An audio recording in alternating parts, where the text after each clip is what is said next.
मेरा नाम जितेंद्र कुमार जोया है। मैं पैसे से एडवोकेट हूँ। राजस्थान के सीकर जिले का निवासी हूँ। शुरुआत से ही मैं जैसे पिछले 10 सालों की बात कहूँ तो मैं ग्रासरूट के मुद्दों पे, न्याय समानता के मुद्दों पे ग्रामीण स्तर पे, तहसील स्तर पे काम कर रहा हूँ। और लेकिन मैं वैसा काम नहीं कर पा रहा था क्योंकि मुझे सपोर्ट की जरूरत थी, वो मुझे नहीं मिल पा रहा था। जैसे मैं लोकतंत्र शाला के साथ पिछले 2 सालों से जुड़ा हूँ, वहां से मुझे सपोर्ट सिस्टम मिला है, मुझे वो एक मंच मिला है जिसके कारण मैं अपनी आवाज को बड़े ही बुलंद तरीके से उठा पा रहा हूँ। लोगों के न्याय की बात को उठा पा रहा हूँ, उनकी समानता की बात कर पा रहा हूँ, उनके ग्रासरूट के जो मुद्दे हैं उनको मैं अच्छे से उठा पा रहा हूँ। तो मुझे यहाँ एक सपोर्ट और एक मंच मिला जिससे मैं लोगों की और मेरी बात को पुरजोर तरीके से उठा पा रहा हूँ।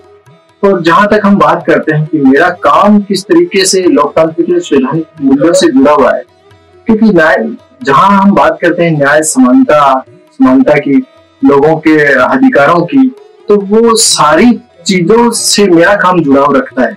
क्योंकि मैं न्याय की बात करता हूँ, मैं समानता की बात करता हूँ, मैं उनके धर्म की रक्षा की बात करता हूँ, जहां तक समानता की बात है वो मैं करता हूँ। उनके जैसे ग्रासरूट के जो मुद्दे, उनके अधिकार हैं, जो उनकी शुरुआती जो चीजें हैं, रोजी रोटी, मकान, उनकी हम बात करते हैं।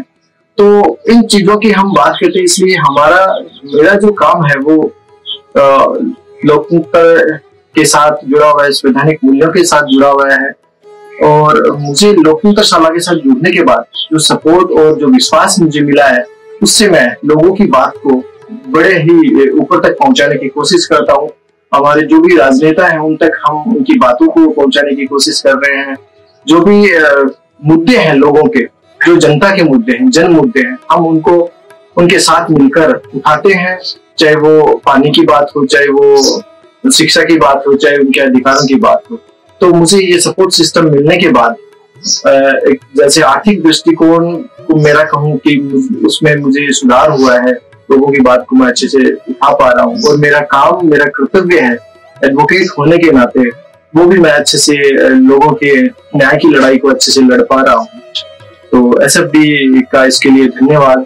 और एक ये मंच जो मुझे एसएफडी ने दिया, एक मेरे अंदर जो हौसला दिया, उसके लिए मैं एसएफडी का बहुत बहुत धन्यवाद। मैं आपको बताना चाहूंगा कि चुनौतियां हमारे जीवन में काफी रहती हैं इस काम को करने के लिए, क्योंकि हम लोगों के हक और अधिकारों की जहां बात करते हैं वहां चुनौतियां अपने आप से ही आ जाती हैं। चुनौतियां हमारे सामने रहती हैं, धमकियां रहती है हमारे सामने कि हम उनके हक की बात करते हैं तो कई राजनेता लोग हैं, जो कई पार्टियों के लोग हैं, वो सीधे हमें वोट को बेचने की बात करते हैं, वो हमें किसी एक पार्टी को सपोर्ट करने की बात करते हैं, बल्कि हमारा किसी विशेष पार्टी को कोई सपोर्ट नहीं रहता है। हमारा सिर्फ रहता है कि हम जनता के मुद्दों पे काम करते हुए, जनता के लिए काम करते हुए, जो जनता के मुद्दों की बात करता है उसी पार्टी को हम सपोर्ट करते हैं, उसी को हम वोट करते हैं। तो परेशानियां काफी, धमकियां मिलती हैं, कुछ डिमांड्स, लालच भी हमें दिए जाते हैं, काफी रहते हैं। मेरे काम में अंतर तो नहीं है क्योंकि मैं पहले भी यही काम कर रहा था, लेकिन मेरा काम अब जो मंच है उससे मुझे सपोर्ट मिलने लगा कि जो बात मैं पहले आगे तक या उच्च स्तर के जिला लेवल तक या अपने तहसील हेडक्वार्टर तक नहीं पहुंचा पा रहा था क्योंकि रोज जाना नहीं हो पाता था, तो काफी दिनों के बाद वो बातें पहुंचती थी तो लोग उसको नेगलेक्ट कर देते थे। तुरंत अभी हमें जो मंच मिला है, जो एसएफडी के थ्रू हमें लोगों का सहयोग मिलने लगा है, उससे हम लोगों की बात को तुरंत 2-3 दिन में पहुंचा पाते हैं, जिससे उनके काम तुरंत होने लग गए। सपोर्ट लोगों का काफी हमें और हमारे लोगों को काफी अच्छा दिख रहा है। देखिए, मेरा काम संवैधानिक मूल्यों से इसलिए जुड़ा हुआ है क्योंकि हम संवैधानिक मूल्यों की ही बात करते हैं, न्याय की बात करते हैं, हम समानता की बात करते हैं, हम लोगों के हक और अधिकारों की बात करते हैं।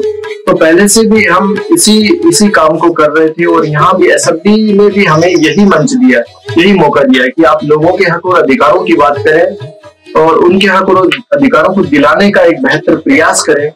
तो ये काफी हद तक हमें आगे ले जाने में मदद कर रहा है।